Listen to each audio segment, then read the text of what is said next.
തീട്ടം പോകുന്നില്ല ഇത് life voice ആകുമ്പോ പുകല ചെട്ടോ തള്ളി അല്ല ശരിക്കും ഈ കൊച്ചുപിള്ളേർക്ക് അതെ സത്യമായിട്ട് ഇതൊക്കെ ഇതൊന്നും ഈ മുതുക്കന്റെ 23-ാം തീയതിയാണ് ഞാൻ ഈ നോട്ടീസ് മേടിക്കുന്നത്. പക്ഷെ ഇതിന് മുന്നേ തന്നെ ബിഷപ്പ് അയച്ച നോട്ടീസ് കുറെ എനിക്ക് നെഗറ്റീവ് പറയുന്ന കുറെ ബ്ലോഗർമാർക്ക് കിട്ടിയിട്ടുണ്ട്. അതെങ്ങനെയാണെന്ന് എനിക്കറിയത്തില്ല. ഇളയ കുഞ്ഞ് മൈനറാണ്. അപ്പം കുഞ്ഞിന് 18 വയസ്സാകാതെ അവന്റെ അതേ അല്ലേ ആ അവകാശം തന്നെ അവന്റെ ഗാർഡിയൻ എന്ന നിലയ്ക്ക് എനിക്കും അവകാശമുണ്ട്. അപ്പൊ അതാണ് കോടതിയിൽ, അതാണ് നിയമമല്ലോ, അതാണ്. അപ്പം രേണുസുതിയുടെയും ബിഷപ്പിന്റെയും വിഷയമായിട്ട് ബന്ധപ്പെട്ടിട്ട് രേണുസുതി ഇന്ന് ഇൻസ്റ്റാഗ്രാമിൽ ഒരു സ്റ്റോറി ഇട്ടിട്ടുണ്ടായിരുന്നു. അതായത് ഇന്നാണ് അച്ഛൻ അയച്ച വക്കീൽ നോട്ടീസ് കയ്യിൽ കിട്ടുന്നത്. അതും കയ്യിൽ പിടിച്ചുകൊണ്ട് എന്തൊക്കെയാണ് വിളിച്ച് പറയുന്നതെന്ന് പുള്ളിക്കാരത്തേക്ക് തന്നെ ബോധമില്ല. എന്താണ് രേണുവിന്റെ ഇപ്പോഴത്തെ പ്രശ്നം എന്ന് വെച്ച് കഴിഞ്ഞാൽ, രേണുവിന് ഈ നോട്ടീസ് കിട്ടുന്നതിനെക്കാട്ടി മുന്നേ എല്ലാ വ്ളോഗേഴ്സിനും ഇത് കിട്ടി. അതെങ്ങനെ കിട്ടി എന്നുള്ളതാണ് രേണുവിന്റെ ഏറ്റവും വലിയ പ്രശ്നം. എന്തായാലും രേണുവിന്റെ വീഡിയോ നമുക്കൊന്ന് കാണാം, അതിനുശേഷം സംസാരിക്കാം. ഹായ് ഫ്രണ്ട്സ്, ഞാനിപ്പോ വന്നത് നമ്മുടെ വിവാദപരമായ ബിഷപ്പ് അയച്ച നോട്ടീസ് വാങ്ങിക്കാനാണ്. ഓക്കെ, ഇപ്പോഴാണ് ഇന്ന് എത്രാം തീയതി വെച്ച് ഇന്ന് 24 ചേട്ടാ, നല്ല ആളോടാ ചോദിച്ചേട്ടാ. ഇന്ന് 23-ാം തീയതിയാണ് ഞാൻ ഈ നോട്ടീസ് മേടിക്കുന്നത്. പക്ഷെ ഇതിന് മുന്നേ തന്നെ ബിഷപ്പ് അയച്ച നോട്ടീസ് കുറെ എനിക്ക് നെഗറ്റീവ് പറയുന്ന കുറെ ബ്ലോഗർമാർക്ക് കിട്ടിയിട്ടുണ്ട്. അതെങ്ങനെയാണെന്ന് എനിക്കറിയത്തില്ല. ചിന്തിക്കാന്നല്ല ഉള്ളോ, ബിഷപ്പ് തന്നെയാണ് ആ ഒരു കാര്യം എല്ലാവർക്കും അയച്ചു കൊടുത്തത്. എന്തുകൊണ്ട് അയച്ചു കൊടുത്ത്? കാര്യം ഇനിയെങ്കിലും നിങ്ങൾ വാ തുറന്ന് മിണ്ടരുത്. കാര്യം ആ മനുഷ്യനെ അപമാനിക്കാവുന്നതിൻ്റെ എക്സ്ട്രീം നിങ്ങൾ അപമാനിച്ചു. അപ്പം ഇങ്ങനെ ഒരു നോട്ടീസ് വിടുന്നുണ്ടെങ്കിൽ അത് പബ്ലിക് അറിയണം. അതിനകത്ത് ഒരു തെറ്റും എനിക്ക് തോന്നുന്നില്ല. ഇത് ഒരു മനുഷ്യരും അറിയാതെ നിങ്ങളുടെ കയ്യിൽ കിട്ടിക്കഴിഞ്ഞാൽ നിങ്ങൾ പോലും വന്ന് ഇത് പബ്ലിക് പറയത്തില്ല. മനസ്സിലായോ? നിങ്ങൾ നൈസായിട്ട് അത് മുക്കത്തേ ഉള്ളൂ. അപ്പോൾ എനിക്കിത് വലിയ തെറ്റായിട്ടൊന്നും തോന്നുന്നില്ല. അത് മാത്രമല്ല, ഇത് രജിസ്റ്റേർഡ് ആയിട്ടുള്ള നോട്ടീസ് അല്ലേ. ഈ നോട്ടീസ് അയക്കുന്ന സമയത്ത് രേണു ബഹറിനിലായിരുന്നു. ഈ രജിസ്റ്റേർഡ് കൈപ്പറ്റണമെങ്കിൽ രേണു പോയി ഒപ്പിടണ്ടേ? ഒരു ബോധം വിവരമൊന്നും ഇല്ലല്ലേ. ഇത്രേ അടച്ചു തന്ന നോട്ടീസ് ഞാൻ പോലും തുറന്നു വായിച്ചിട്ടില്ല. ഇത് കുറെ ബ്ലോഗർമാരെടുത്തിട്ട് അലക്കുന്നുണ്ട്. ഇത് ബിഷപ്പ് അയച്ചു കൊടുത്തതാണോ എന്ന് അറിയത്തില്ല. നേരത്തെ നമുക്കറിയില്ല. എന്തായാലും നോട്ടീസ് കൈപ്പറ്റിരിക്കുകയാണ് ഗൈസ്. ഇനി ആ നോട്ടീസിൽ എന്താണെന്നുള്ളത് നമുക്ക് വായിച്ചിട്ട് വേണമെങ്കിൽ പറയാം. ബ്ലോഗർമാർക്ക് തന്നെയാണ് കൊടുത്തത്. ബ്ലോഗർമാർക്ക് തന്നെ ബിഷപ്പ് കൊടുത്തായിരിക്കും. എന്നിട്ടാണ് എനിക്ക് അയച്ചു തന്നെന്ന് തോന്നുന്നത്. കാരണം ഈ സാധനം എനിക്ക് കിട്ടുന്നതിന് മുന്നേ സുധി ലയത്തിന് കിട്ടുന്നതിന് മുന്നേ തന്നെ കുറെ ബ്ലോഗർമാരിട്ട് അലക്കുന്ന കണ്ട്. എന്തായാലും എനിവേ ഞാനിത് കൈപ്പറ്റിയിരിക്കുകയാണ് ഗൈസ്. എന്റെ മാത്രമാണ് ഞാൻ കൈപ്പറ്റിയിരിക്കുന്നത് കേട്ടോ.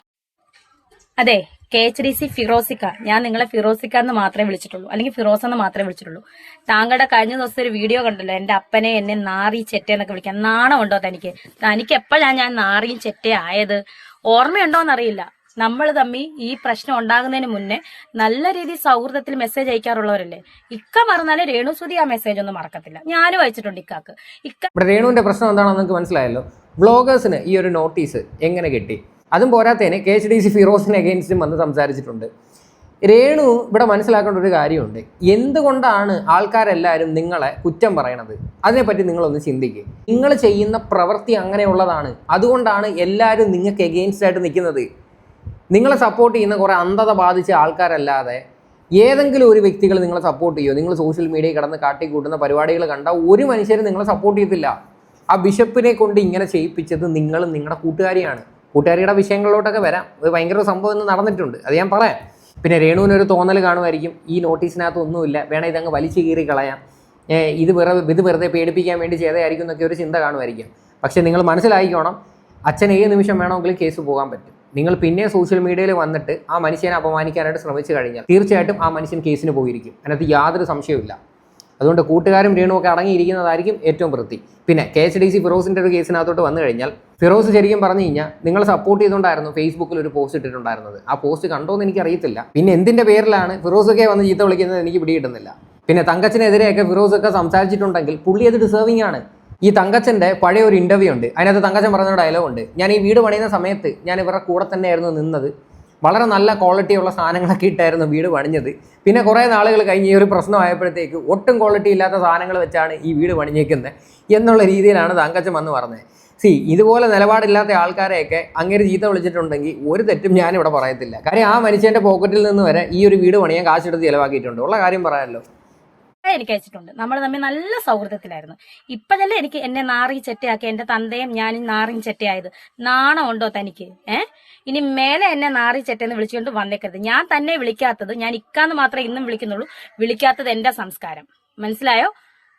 അപ്പൊ ഞാനൊന്നും മറക്കത്തില്ല. ഇക്കായി മറക്കാതിരുന്ന ഇക്കാക്ക് കൊള്ളാം. ഓക്കെ, ഇക്കാന്നൊക്കെ നിങ്ങൾ വിളിക്കുന്നത് 2 ദിവസത്തിന് മുന്നേ നമ്മൾ കണ്ടതാണ്. അതായത് വെറും പുച്ഛമായിട്ടുള്ള രീതിയിലാണ് നിങ്ങൾ ഇക്കാന്ന് വിളിക്കുന്നത്. പിന്നെ നിങ്ങൾ തമ്മിൽ ഭയങ്കര കമ്പനിയാണ്, മെസ്സേജ് അയപ്പാണ് എന്നൊക്കെയുള്ള രീതിയിൽ നിങ്ങൾ ഇടയ്ക്കിടയ്ക്ക് പറയുന്നുണ്ട്. നിങ്ങൾക്ക് ആ ഒരു സ്നേഹവും കാര്യങ്ങളൊക്കെ ഉണ്ടെങ്കിൽ ആ വീട്ടിൻ്റെ വിഷയം എടുത്തിട്ട് ഒരു കോൺട്രവേഴ്സി ഉണ്ടാക്കത്തില്ല. അതായത് വീട് ചോരുവാണ്, വീട്ടിൻ്റെ പണി കൊള്ളത്തില്ല എന്നും പറഞ്ഞിട്ട് നിങ്ങൾ കാട്ടിക്കൂട്ടിയത് എന്തൊക്കെയാണെന്ന് ജനങ്ങൾ മൊത്തം കണ്ടതാണ്. അപ്പോൾ അതുകൊണ്ട് ഞങ്ങൾ തമ്മിൽ ഒരു പ്രശ്നമില്ലായിരുന്നു, ഞങ്ങൾ നല്ല സ്നേഹത്തിലിരുന്ന് എന്നുള്ള രീതിയിലൊന്നും വന്ന് വിളിച്ച് പറയല്ലേ രേണു എപ്പോഴാണോ അവർക്ക് എഗെയിൻസ്റ്റ് ആയിട്ട് തിരിയാൻ തുടങ്ങിയത് അതിനുശേഷമാണ് ഇവരെല്ലാവരും നിങ്ങൾക്ക് എഗെയിൻസ്റ്റ് ആയിട്ട് തിരിയാൻ തുടങ്ങിയത്. അത് നിങ്ങൾ ആദ്യം മനസ്സിലാക്കുക. ചുമ്മാതെ വായി തോന്നുന്നത് വന്നിരുന്ന് വിളിച്ച് പറയുക. ഇനിയാണ് അടുത്തൊരു കോമഡി. നമ്മുടെ രേണു സുധിയും കൂട്ടുകാരും കൂടെ ഇന്ന് പുതിയ ലൈവ് വന്നിട്ടുണ്ടായിരുന്നു. സജീനയുടെ ഫേസ്ബുക്കിലെങ്ങാണ്ടാണ് ലൈവ് വന്നിട്ടുണ്ടായിരുന്നത്. ആ ലൈവിൻ്റെ കുറച്ച് ഭാഗം നമുക്കൊന്ന് കാണാം. ഹായ് രേണു, സജീന ചേച്ചി സുഖമാണ്. ആ വീട് വിട്ടു കൊടുത്തേക്ക് ചേച്ചി, നാണം കെട്ട്. എന്തിനാ അത്? കൂടെയുള്ള ആ ചേച്ചിയുടെ പേര് അറിയില്ല. ഇത് ശ്രീതു, എൻ്റെ പേര് ശ്രീതു എന്നാണ്. വീട് അങ്ങനെ വിട്ടുകൊടുക്കാൻ പറ്റില്ലല്ലോ, കാരണം ഇളയ കുഞ്ഞ് മൈനറാണ്. അപ്പം കുഞ്ഞിന് 18 വയസ്സാകാതെ അവന്റെ അല്ലേ ആ അവകാശം തന്നെ അവന്റെ ഗാർഡിയൻ എന്ന നിലയ്ക്ക് എനിക്കും അവകാശമുണ്ട്. അപ്പൊ അതാണ്.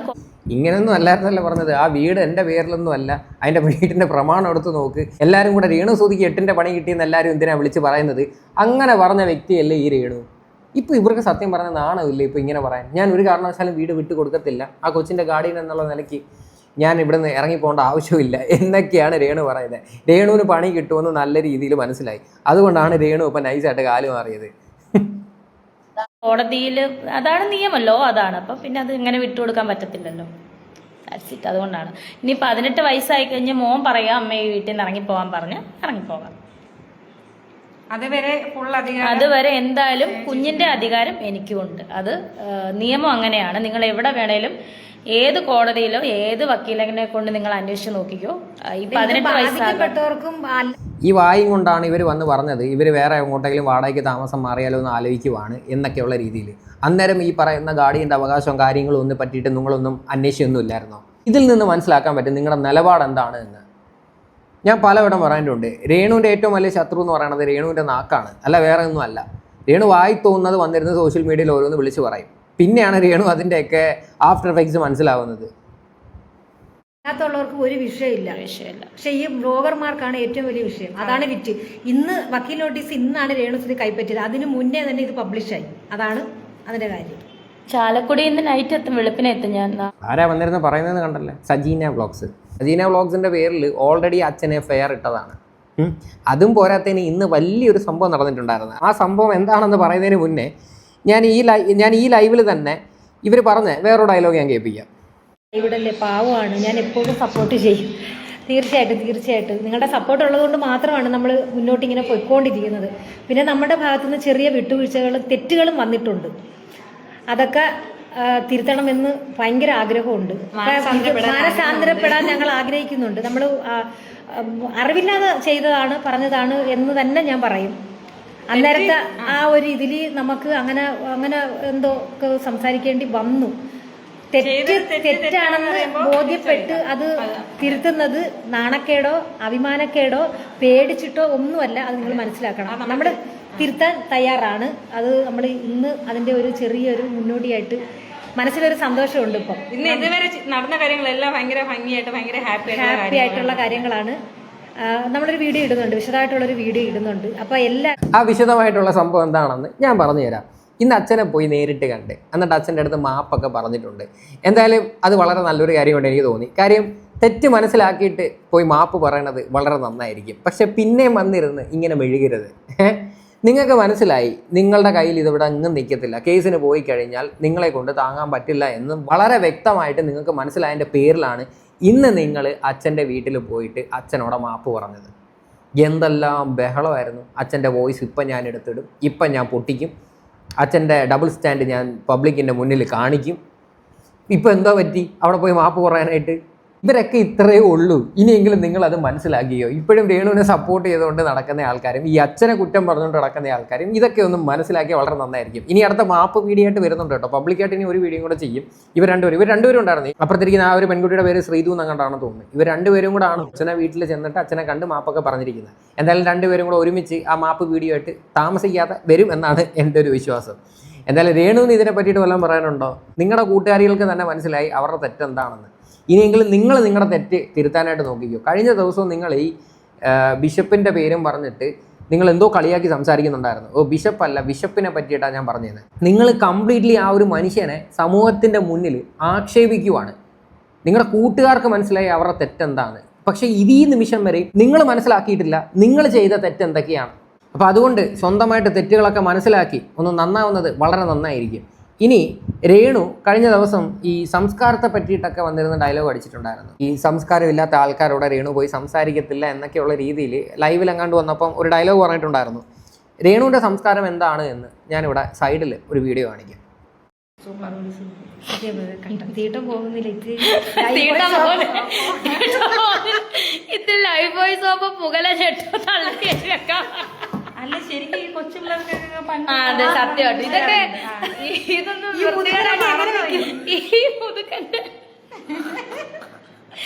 ഈ മുതുക്കന്റെ സാധനത്തിനകത്ത് എങ്ങനെ കയറ്റി വെക്കാനാ മക്കളെ? അവൻ പോയി തീട്ടക്കേസൊക്കെ പോയി. തീട്ടക്കേസൊക്കെ ഞങ്ങൾ അമ്മക്കളി കൂട് പറഞ്ഞ് കട്ട് ചെയ്തു. ഇങ്ങനെ തന്നെ പറഞ്ഞു സവിയെന്താ കലക്കി. അയ്യോ എന്നാ പുകയില ചെട്ടാന്ന് പറഞ്ഞ് ഇന്നത്തെ ലൈവ് മുഴുവൻ തീട്ടക്കഥയെ മുങ്ങി ഗൈസ്. ഇന്നത്തെ ലൈവ് ഒരുത്തന്റെ തീട്ടക്കഥ കാരണം ഞങ്ങൾ ലൈവ് മുഴുവൻ തീട്ടമായി പോയി. അയ്യോ ഒരാൾ ലൈവിൽ വന്നിട്ട് രേണുവിന് അഗെയിൻസ്റ്റ് ആയിട്ട് വന്ന് കമൻറ്റ് ഇട്ടിട്ടുണ്ടായിരുന്നു. അതിന് രേണു കൊടുത്ത റിപ്ലൈ ആണ്. അതായത് വളരെ വിശദമായിട്ട് ബാത്റൂമിൽ പോകാനായിട്ട് ബുദ്ധിമുട്ടുണ്ടെങ്കിൽ അതെങ്ങനെ പോക്കാൻ പറ്റുമെന്ന് രേണു വളരെ ക്ലാരിറ്റിയോടെ കൂടിയിട്ട് പറഞ്ഞു കൊടുത്തിട്ടുണ്ട്. ശരിക്കും പറഞ്ഞാൽ ഇവരെ നമ്മൾ എന്താണ് വന്ന് പറയേണ്ടത്? നിങ്ങൾ തന്നെ പറ. ഇവർക്ക് എന്തുമാത്രം സംസ്കാരം ഉണ്ടെന്ന് നിങ്ങൾക്ക് ഏകദേശം പിടികിട്ടി കാണും. ഇവർ വന്നിരുന്ന് ഭയങ്കര ഡയലോഗല്ലേ പറയുന്നത്.